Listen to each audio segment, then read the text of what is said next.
National crush Rashmika Mandanna నటించిన Pushpa 2 cinema థియేటర్లో సందడి చేస్తోంది.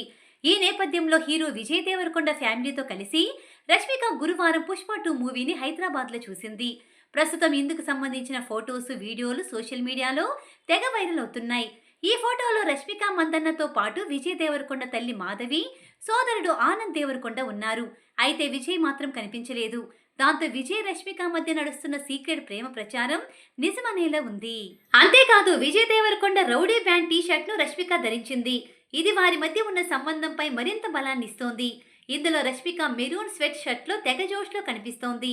అయితే వీరి మధ్య వస్తున్న ప్రేమ పుకార్లకు ఇప్పటి వరకు ఎవరూ స్పందించలేదు. ఇకపోతే పుష్ప 2లో శ్రీవల్లిగా నటించిన రష్మిక పాత్ర చాలా ఇంపాక్ట్ గా ఉంది. తన భర్త పుష్పరాజ్ బాధను, ఓవైపు తనలోని సంఘర్షణను అర్థం చేసుకుంటూ అతని లక్ష్యానికి అండగా నిలబడే భార్య పాత్ర నటించి మెప్పించింది. ప్రస్తుతం Pushpa 2 the rule box office వద్ద లెక్కల తుఫాన్ను కొనసాగిస్తోంది. ఇది Indian all time biggest block బస్టర్లో ఒకటిగా నిలవనుంది.